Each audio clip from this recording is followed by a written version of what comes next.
Overcoming trauma. Well, what is it? And can it really be done? So, are you ready? Let's talk.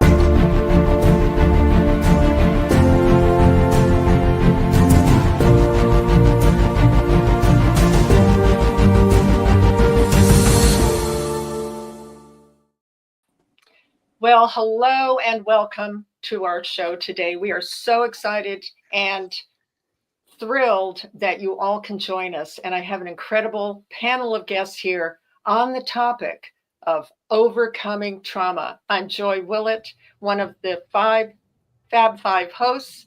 And, I always like to say, get your tissues ready and a pen and paper. And we're going to go around right now and say hello and to all of my guests. Thank you for joining me. And I'd like you to start with just saying who you are and where you're beaming in from. Janice, let's start with you. I'm Janice Clark, and I am in Fox, Arkansas. Great. Daniel, how about you? Daniel Steiniger, beaming in from Laguna Beach, California. Awesome. Jim? Jim Poole, beaming in from Tampa, Florida. Cool. And Kevin? Kevin Russell from Frierson, Louisiana.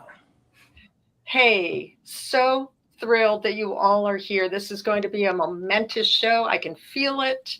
And, we've got so much to get through and to offer to our amazing audiences here. So I'm going to start with an introductory video here from one of our guests because it kind of sums up what we're doing here.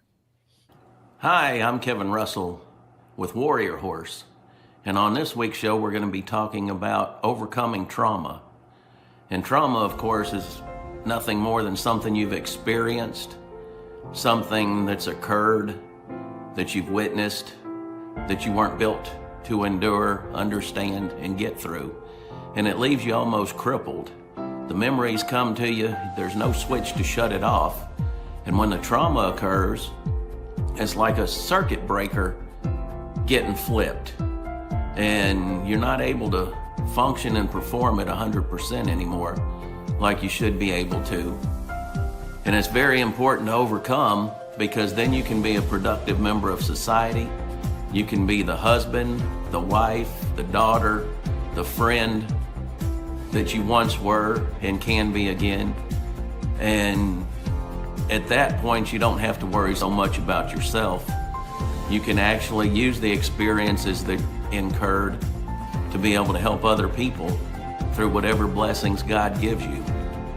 So be careful what you endure, what you experience, and what you subject yourself to, because I wouldn't want you to get caught in the trauma and have to do something in order to trip your circuit breaker.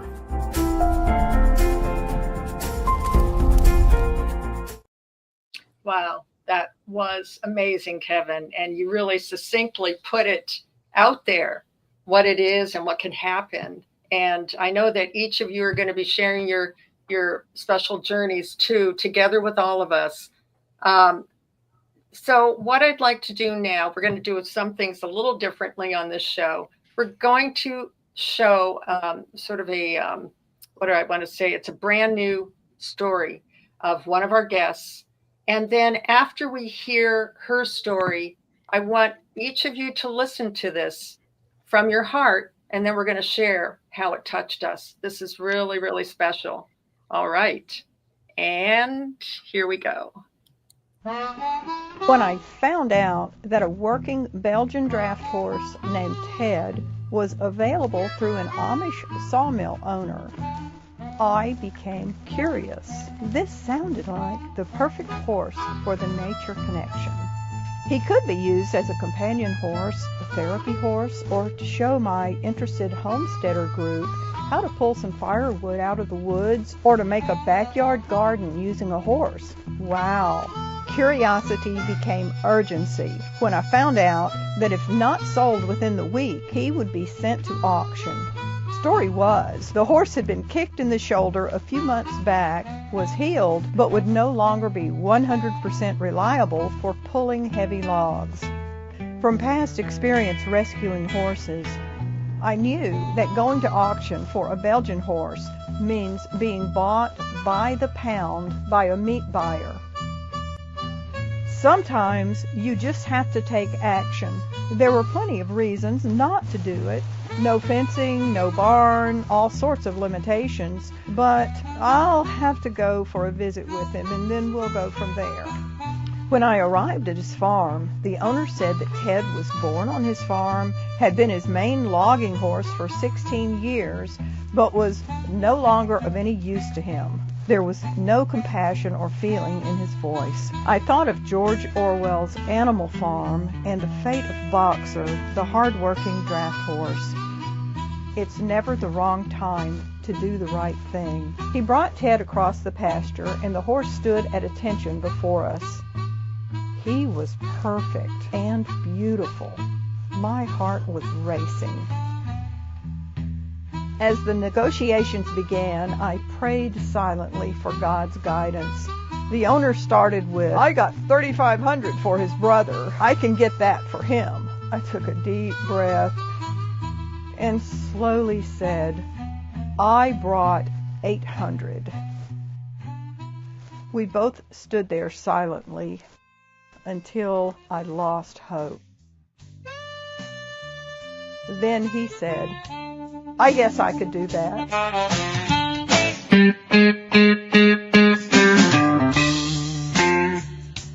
In the 4 days that followed, things just fell into place. A local horse rescue lady offered to drive me up to get him with her trailer. Money from friends appeared. Someone loaned me enough panels to set up a round pen. Another friend sold a Shelter Logic horse shelter to me for half price. And a very good friend took a couple of days, laid out all of the pieces, and put the horse shelter together. Then brought a 100-gallon water trough and filled it.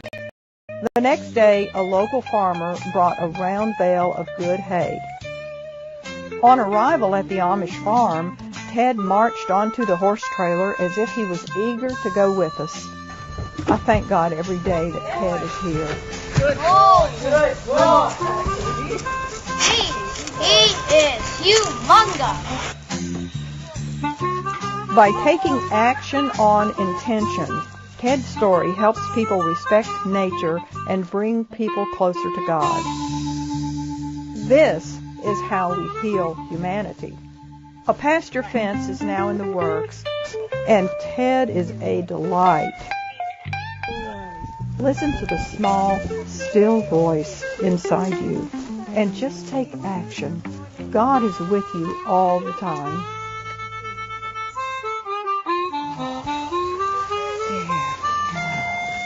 It's a big boy.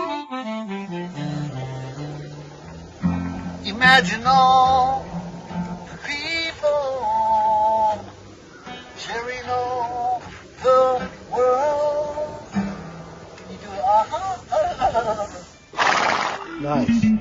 Okay, well, so much for a sing-along.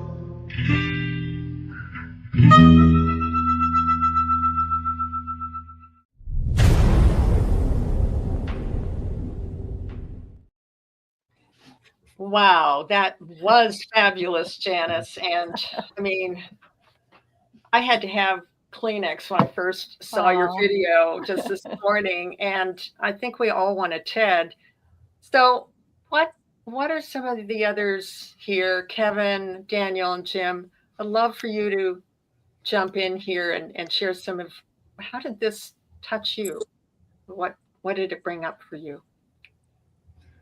Yeah, for me, so much of Ted's story I resonate with. And there are two things that Janice said that really I wrote down. One is, taking action on intention.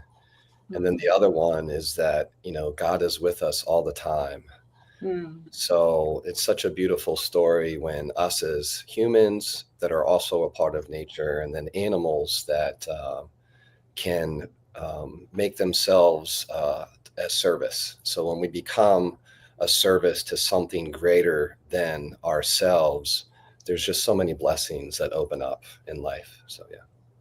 Wonderful. And I want to remind people too, Absolutely. That was great. Kevin, Jim, what say you guys? For me, it put a smile on my face. I'm thankful for you that Ted got in your kind of sphere of influence.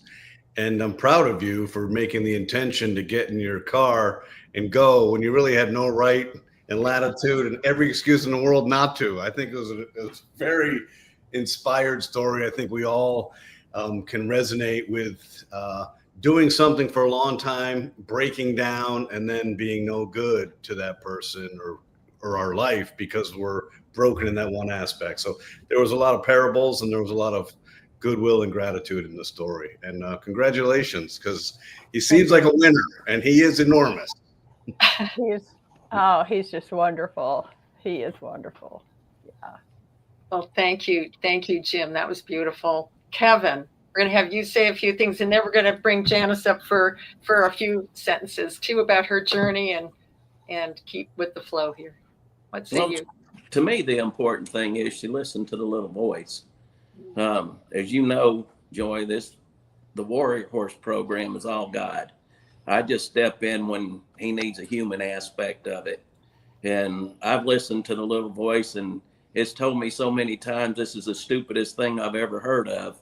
But I follow it anyway and do exactly what it's told. And then apparently I was on the right property that I needed to be on at the exact right moment. And as she knows, horses are beyond belief as far as what they can do for people. Absolutely. Thank you for that reflection, Kevin. And what I'm going to do is bring the star of the hour here, or of the moment. And Janice, just say a few, like, what's on top of your heart. We're going to, because that was a very brave, amazing thing to do. And here you are with this gentle giant, as Steampunk Poe said in the comments.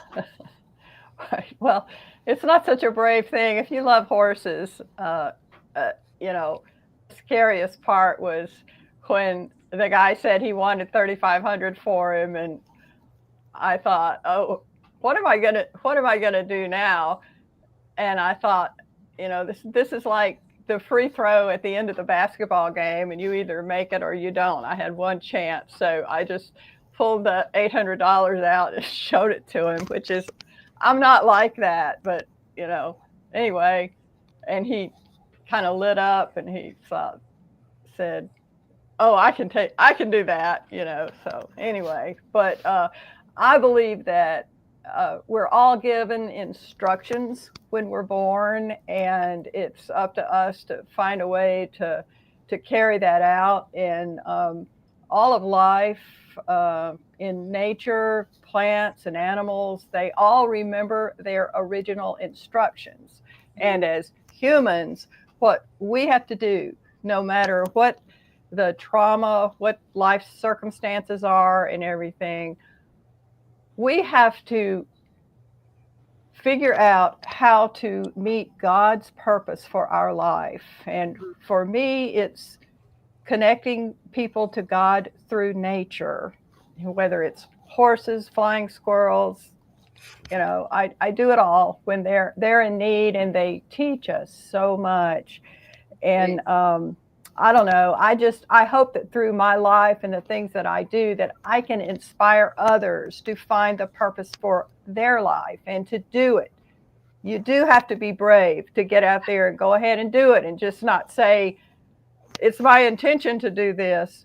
Well, at some point, it has to be your action to do it. So anyhow, it does. That's me. And you do it amazing. So here we go.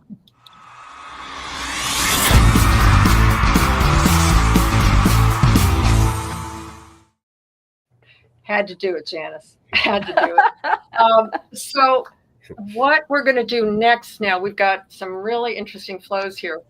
I'm going to share the video of our next guest, and after his video, you listen to him, he's going to lead us on an exercise, okay? An exercise. So here he is, And then he's going to share something really fun with us and important to help with trauma. Namaste. My name is Daniel Steiniger.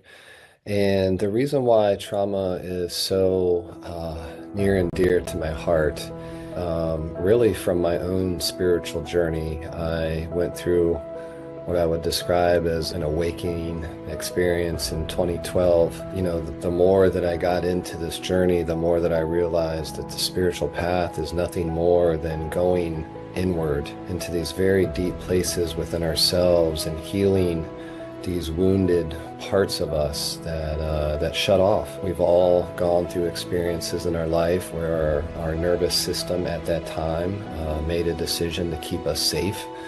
And, we're really going back in time and unearthing this energy and then approaching this energy from our consciousness now from this place of just love and compassion.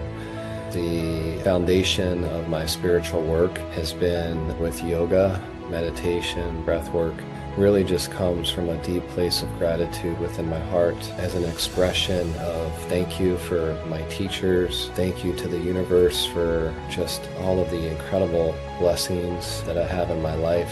Being around other people in community and doing this work that helps heal all of us is just such a blessing, and so thank you.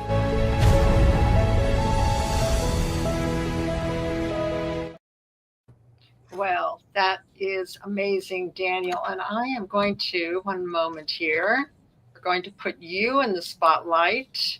And I'm going to just shift you around a little bit here, guys.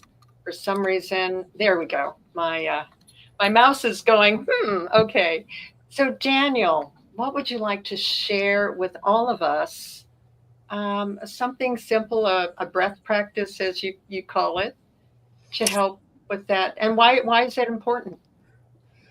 Oh gosh. The breath is important because it's the foundation of our existence, really. And for me, I could talk about this for hours, but to be concise, for me, the breath is a portal into something that's beyond my human self. And so it's also a wonderful way to help calm down the thoughts and come into this place of calmness. So much of the effects of trauma bring us into this energy of, heightened states of alert. And so the breath is just the most simple and practical way to begin to slow that down and come into this place that's greater than all of us. So, yeah. Wonderful. I'm sitting here like this, ready for it. Yay. All right. Thank you for leading us. All right, so we're going to do just a simple breath. I have 60 seconds to do this. I call this breath of life.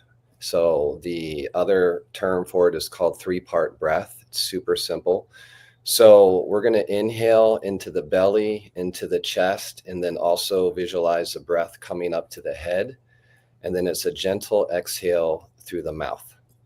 All right, so we're going to do this for 60 seconds.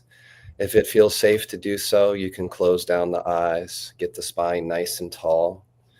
Take a deep breath in through the nose, filling up the belly, expanding the ribs in all directions. Visualize bringing the breath all the way up into the head. And then when you're ready to exhale, gentle exhale through the mouth. Deep breath in through the nose, filling up the belly, expanding the lungs in all directions, bringing the breath up into the head. Gentle exhale through the mouth. We have time for one last round. Biggest breath yet, filling up the belly, the heart, the head. Gentle exhale through the mouth. Just gently coming back into the body, opening your eyes when you're ready. Wow, I feel different already. I mean, really different. What say you guys? Thank you, Daniel, by the way. How's everyone doing? How's my Kevin, Janice, Jim? We're all like, Cool. That was so Yeah. cool. Thank you. So we're going, because we have so much wonderful things to share here today, we're going to go into our next guest and hear how he is helping everyone and his special mission. Well, he's a chimney sweeper by trade, a life changer by heart. Tonight on The Good Stuff, how this man who's never stepped foot on the military battlefield is riding in on horseback to give our veterans their lives back.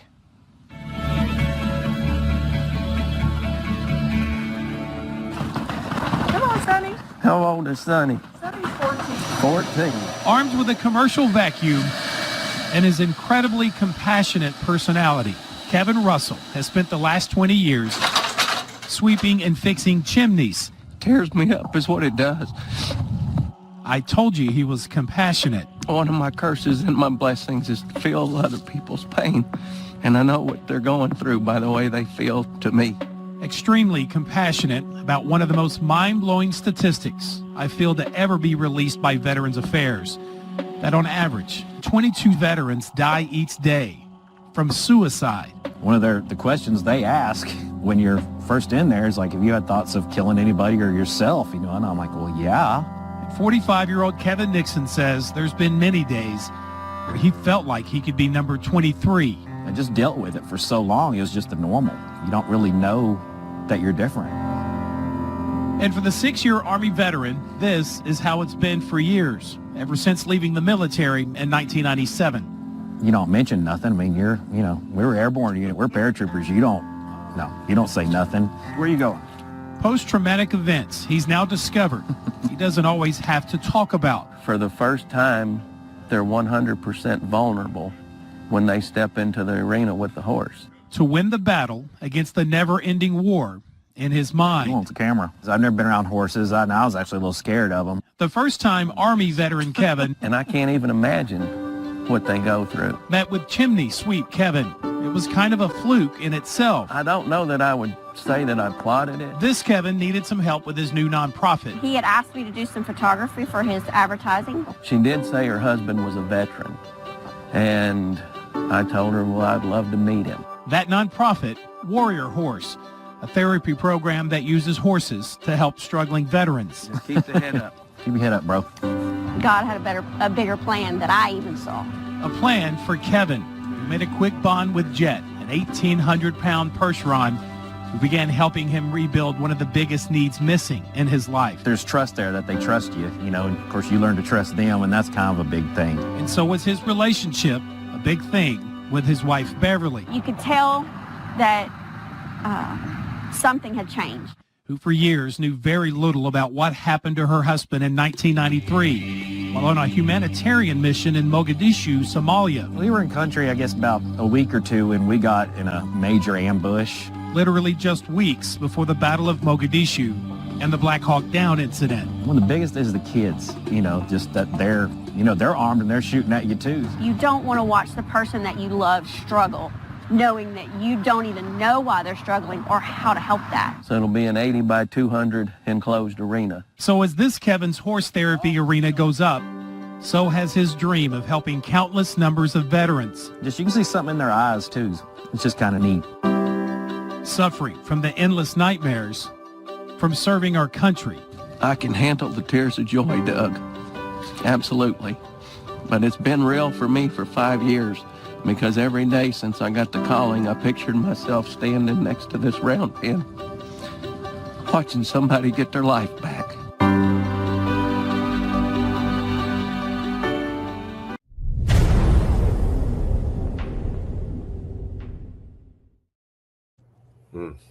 I have had to have this during your incredible testimony, Kevin, here on what you're doing. And before we bring you in for a couple of thoughts too, while we keep this incredible conversation going, I want you all like Janice and Jim and Daniel to jump into what did you experience watching what Kevin's doing and what his mission is here. You all have powerful missions. I think first and foremost, I just want to say, Kevin, I'm going to get emotional. The courage for a man to show emotions at this time, it's so important. So beyond the work that you're doing, thank you for just having that courage to be vulnerable. I'm a veteran myself. I do a lot of work with veterans. And so, yeah, such a blessing to have you and be a part of this show. And thank you for the work that you're doing and to be vulnerable. Thank you. Yeah. Yes. Powerful. Yeah. Janice, what say you? Well, just congratulations on putting your intention to action. That's fabulous what you're doing. Where do you find your horses? Well, they usually find me, to be honest with you. Like I mentioned, it's God's program. I get up every morning, put my arms out, and just wait for whatever he's going to drop. And we've got 13 horses on the ranch right now. Yeah. I've had so many horses offered to me since getting Ted, and I'm like, wait, I don't have pasture fence up yet. He's in a round pen. It's like, oh, well, he needs a companion. Not yet, not quite yet. But anyway, I know what you mean.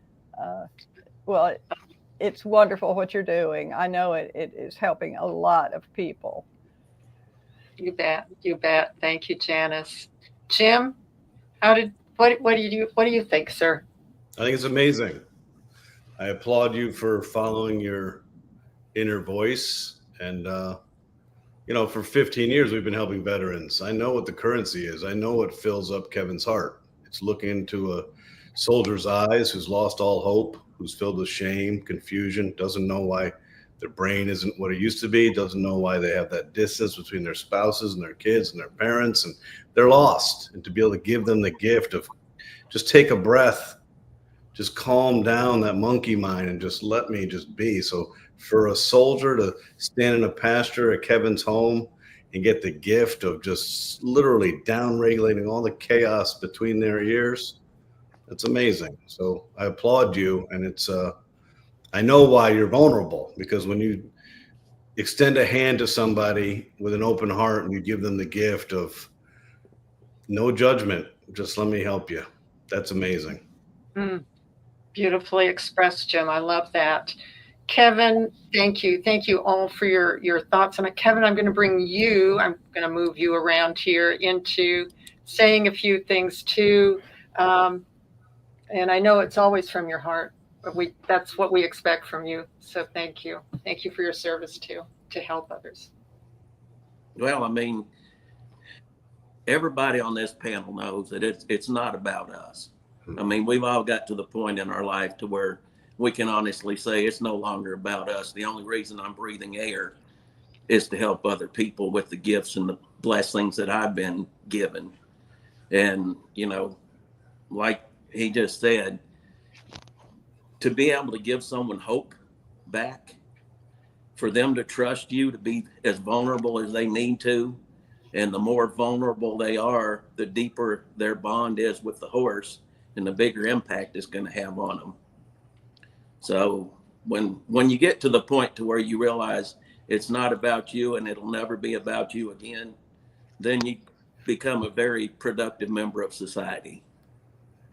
I love that, Kevin. So well put, and just honored to have every one of you here on our show today, because we could have like a full day on each of you, or a whole week course, and who knows, maybe someday. But I'm going to play our next guest here, and because he's going to kind of wrap this up from the mind. So here we go. Hello, my name is Jim Poole. I'm the president and CEO of NuCalm, a neuroscience company. And why healing trauma is important to me? It's really simple. The people with the biggest need often have the quietest voice. And for more than 16 years, we have dedicated our time, attention, intellectual curiosity, and horsepower to help those who suffer from complex trauma, and addiction. Let's quiet their mind and allow their body to heal. We can do this.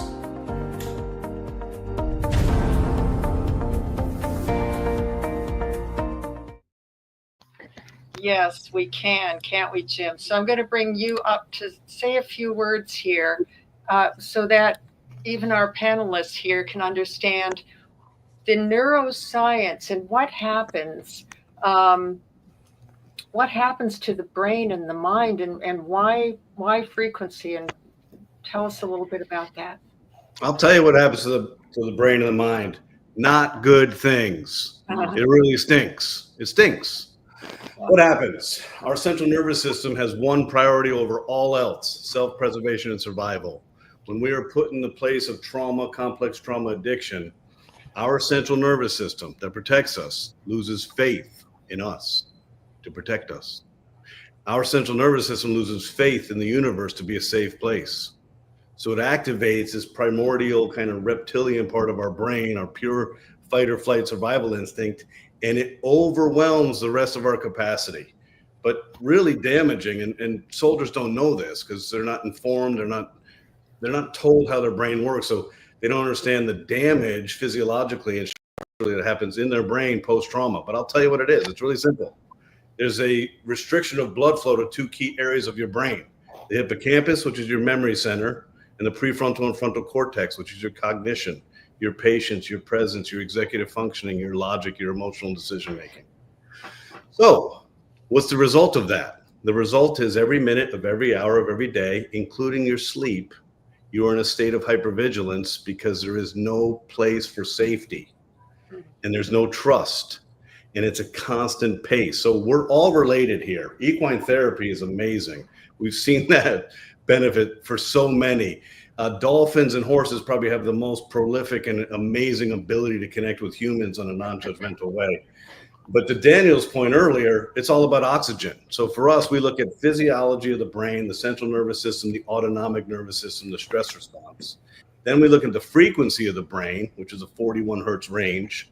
And guess what the connective tissue all to that is? Oxygen. Oxygen-rich red blood to here or to my hippocampus would liberate the chaos and the constraints. I am handcuffed as a human. I don't know how my brain works. I don't know how it's broken. I can't see it. I don't have a headband on. I don't think I'm broken, but wow, I don't think like I used to. And I'm easily triggered. Things that normally would be like whatever have a cascading effect on me. They just create irritability. So it's all related to quiet that mind by slowing the frequency down. You know, meditation was invented 3,500 years ago. I wonder if they knew something that we don't know today, and that is the chaos around us creates all this space. And the faster our brainwave frequency goes, the more distracted we are, the more irritable we are, the more chaotic our brain is. We can't even get a breath to relax, and it all makes sense. Fast frequency, shallow breath, no oxygen here. Kevin, Janice, Daniel, you put oxygen here, you get to respond to your life, not react. So that is the key. That is the key, Jim, and you are absolutely brilliant. I mean, again, we've got like a neuroscience physiologist genius here in our midst too, amongst everyone here. Thank you. And right now we were seeing some little purple hearts showing up here and in the comments, and I have to play this for everyone. So.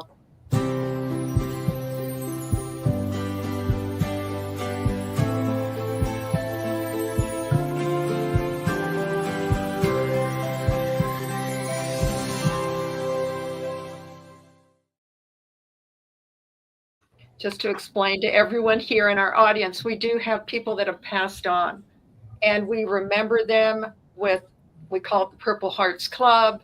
They passed on from, you know, various ways, a lot of times cancer. So there's one person in particular that was always on the show. We love to remember her and everyone else in our hearts with the Purple Hearts. We're going to come back to talking about all of these things that all of you each are contributing, my amazing guests. However, I'm going to play this video, and then when we're done with that, I want to hear what you think, each of you.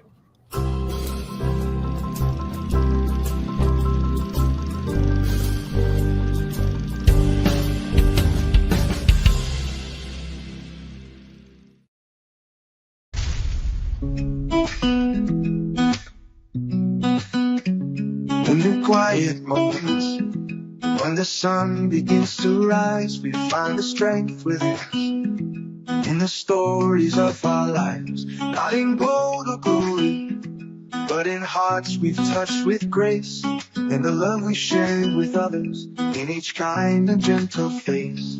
Your legacy is the love you leave behind, in the hands you've held and the souls you've helped to find. It's the laughter in the children, the wisdom in the old. It's the light you sparked in others, in the stories that are told.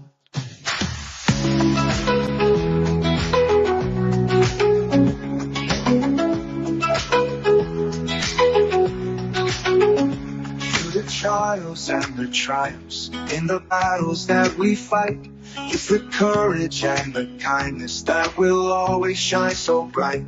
In the lessons that we teach and the dreams that we inspire, in the way we lift each other higher and higher. Your legacy is the love you leave behind, in the hands you've held and the souls you've helped to find. It's the laughter in the children, the wisdom in the old. It's the light you sparked in others, in the stories that are told. In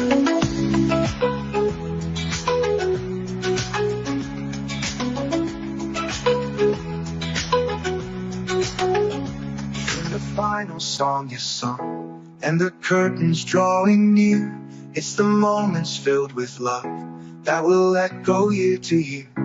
In the footprints on the path that guide the lost and blind, your legacy will live on in the hearts you've left behind. Your legacy is the love you leave behind, in the hands you've held, the souls you've helped to find. It's the laughter in the children, the wisdom in the old. It's the light you sparked in others, in the stories that are told. So let's live with open hearts and give with all our might, for the legacy we leave is a beacon in the night, in the echoes of our actions, in the whispers of the wind. Our legacy of love is where it all begins. Our legacy of love is where it all begins.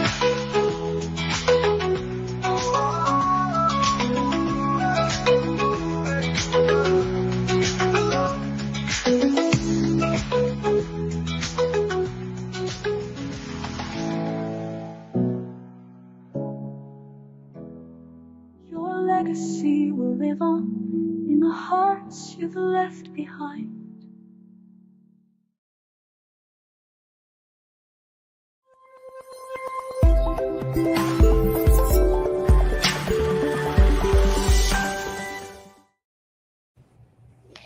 Oh, that always gets me. I don't know, for those of you watching this for the first time or even the 100th time, I want you to share what you got out of that, because we're in a legacy series here on the Fab Show, and really each one of us in our own lives is creating a legacy, whether we like it or not, aren't we? Just by being alive, being human beings.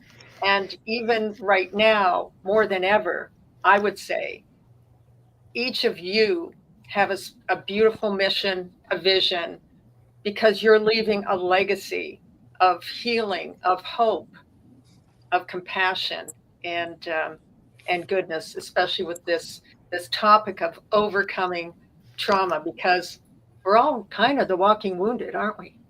So who wants to go first to just talk about, yay, Janice? Okay, just all right. Briefly, I think it can all be summed up with all you need is love. And God is always with you, and you can show God's love through service to others. That's it. Beautiful. I love that. I love that. And, sometimes the simpler something is, the most and the more profound it is. If we look back on all of our wisdom keepers through the ages, everything that is right to the heart, right to the soul, etc. It goes right there. It's simple. Who wants to go next? I'll go. To You me, go. keep it Okay. simple. Gratitude is a self-expression of self-love. And Mm. that video made me feel gratitude. And gratitude opens up your heart to all these neuronal circuits of people that you care about and the people that we think about, but sometimes don't get to dial them up or text them. So to me, I was thinking about all the people that I love and would love to express my love to them and just kind of give them a big hug. It's less to me about longitudinal legacy and all the touch points that we have with people that I'll never meet. It's really about the people that have connective tissue to my heart and the memories that we built together. Oh, I love that, Jim. That's so right on. Really. I mean, and yeah, you betcha. All right. Thank you for your reflections from your heart. Who wants to go next? Go ahead, Kevin. I don't know how safe that is at this point. Like he said, love and compassion and God, you add those three together and there's nothing that's impossible to do. And, the number of lives that are changed, they're not just the ones that come in and sit at the table and go through the program. They got families at home. They've got spouses at home, children, parents, friends, and all those people have been at home hurting for them with no way to help them. So I consider it an honor and a blessing to be able to use what little talent I have to make the difference for them to be able to go home and start living again instead of just existing. Wow. I mean, I'm ready to grab this right now, but I'll have to wait till after the show, right? Thank you, Kevin. So, and it's true. I mean, every single person that each of you and each of all of us are touching, it's the ripple effect, isn't it? Yes. And as Tamara put here and in the comments, overcoming trauma is generational. So you're not only helping each of you all with your beautiful brilliances and missions to help with trauma within the person right now, you're helping their lineage going forward, and you're also helping to heal the lineage in the past too. I mean, that is huge, isn't it? So Daniel, what say you? What do you have to say on this? Well, I wrote down a bunch of words, but the one word that really stuck to me in that video was hope. And so, when we're in the effects phase of trauma and we lose hope, that place just it can be so dark. It can be so overwhelming. And so to have the ability to take these incredible gifts and teachings that help save my life and then pay those forward to others and provide a loving, unconditional loving space where maybe for the first time someone feels heard, they feel seen with no judgment whatsoever. It's such a blessing to do that work. And yeah, just very grateful. And as Jim was saying, gratitude is absolutely the antidote to when that mind starts to get a little busy, just saying a little gratitude prayer can just instantly bring you back into that space of spirit and God and love. So, yeah. Roy, may I add upon that? Yeah, absolutely. One of the biggest challenges we have with the veteran community, they sacrifice their life. They don't know when they're 18, 19 years old what they're sacrificing. They're too young to know better. But when they get out, they know. And then they get into a system that's broken. It's people like us that do this because we want to and because we can. That changes everything, because the choice is, I'm not an employee at the VA. I'm not obligated. I don't punch a time clock. I don't have to listen to anything. We choose this, which means that when we bring forward our heart, our gifts, our techniques, our technologies, whatever it is, we don't come with judgment. And I guarantee you, every operator, every veteran that comes and feels us, they're looking for that first thing. Judgment. What do you want from me? Nothing else has worked for me. I'm a loser. I might be the only person that this never worked on. But when we bring to them this open, vulnerable heart of love with no judgment, man, That is the key, because it melts away all of that constraint and shame and guilt, and just, it's unbelievably powerful. It really would be welcome for our country to create a network of non-bureaucratic, non-governmental organizations to do the good work, because the system's broken and we're breaking men and women that don't deserve this. Wow, absolutely, absolutely. And with that, hold please.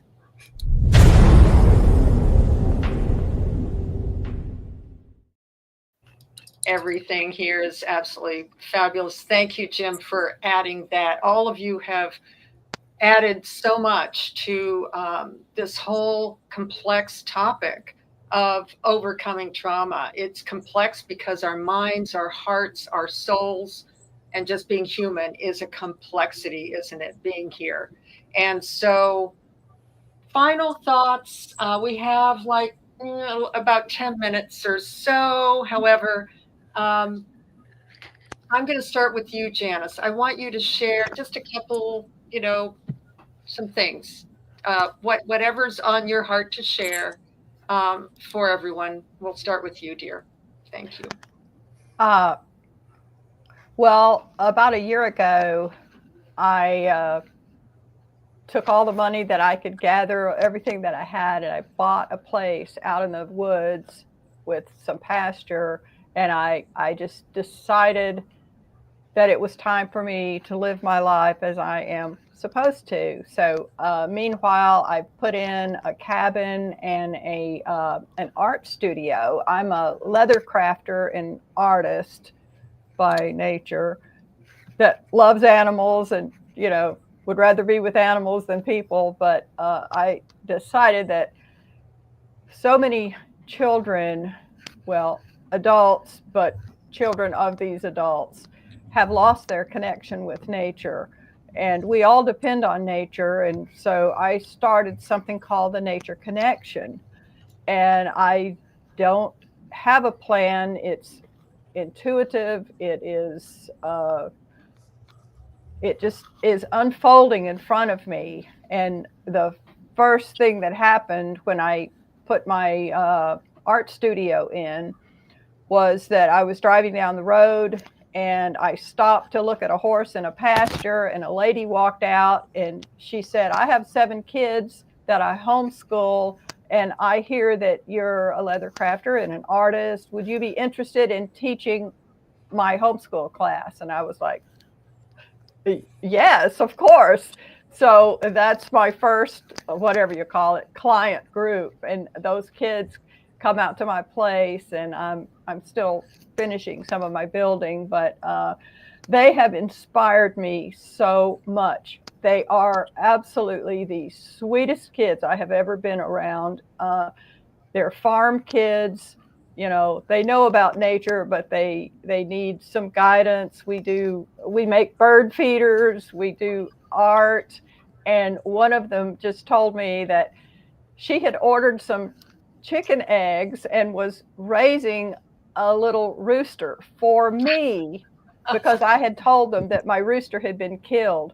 And so, I mean, it's the joy of just being with these children and having them love you and you love them, and you share things, and they draw pictures of Ted, all that. Okay. Oh, well, you're going to have a lot of children around you, big ones and little ones, older ones and little ones with that beautiful Ted. He's amazing. Oh, I love it. Your kids, the kids that you teach and the people that you share your love of nature are blessed indeed by you. Thank you for sharing, Janice, that. I'm going to have Daniel come up next and share a few parting thoughts here as we get close to our end time. Thank you, Daniel, for being here too.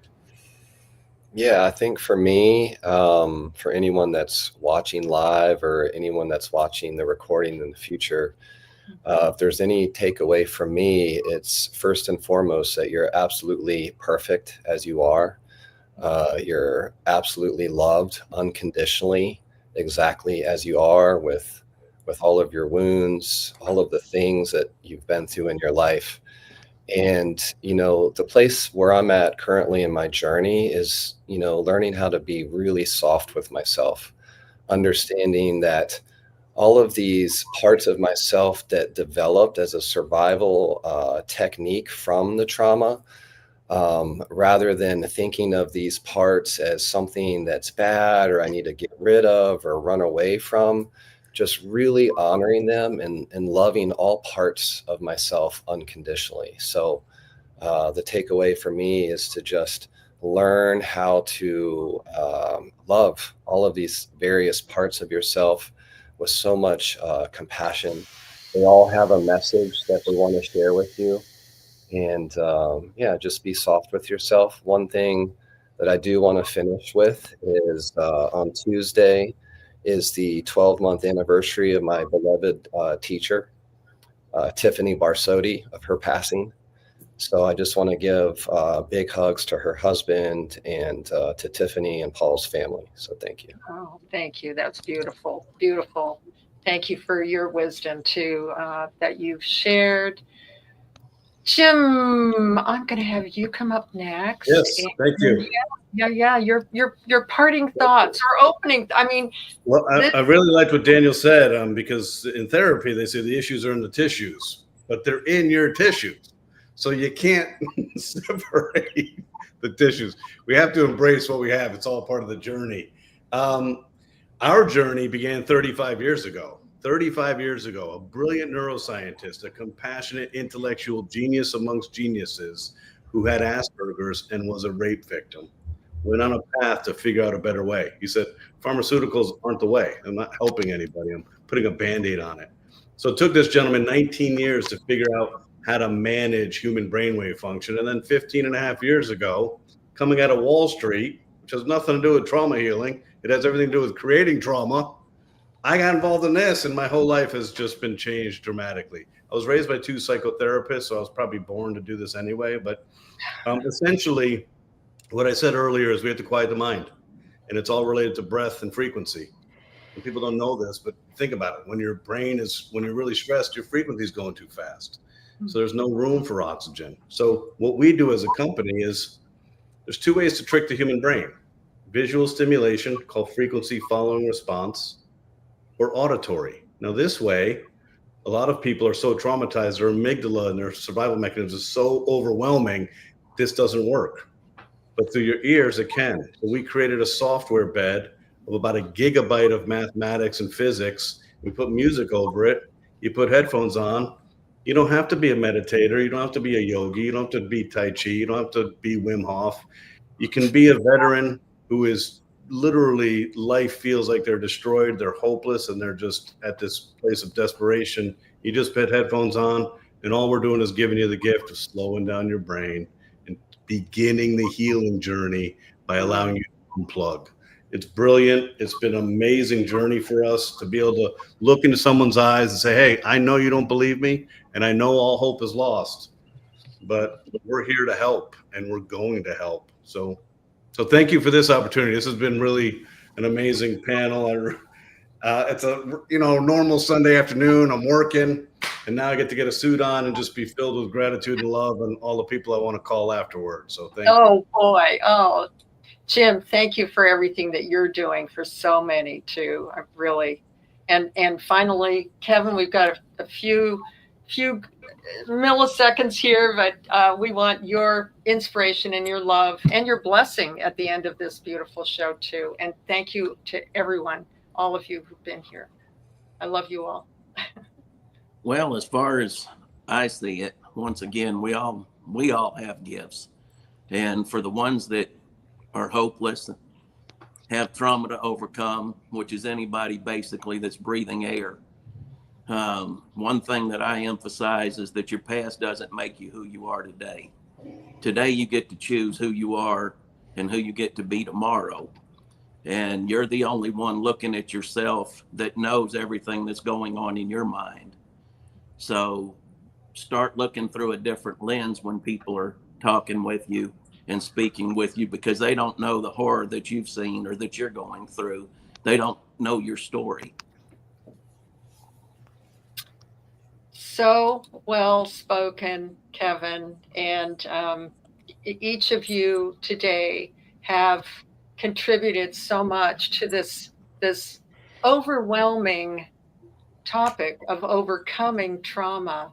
And thank you for coming and sharing just snippets of what your mission is, as well as your perspective and your heart. And we will definitely be having more of these conversations, folks, to the audience as well as to my guests here. I look so forward to being able to bring you all back again. And so I want to personally thank my amazing guests, Kevin, Daniel, Janice, and Jim. Thank you for showing up, accepting the assignment, and creating a powerful show here for you, the audience. And we hope that each of you have gotten something out of this, learned something today. And we just know that we're all in this together, all of us as a human family. And so with that, come back next time. It'll be another beautiful show. And we look forward to having you come back. All right, till then.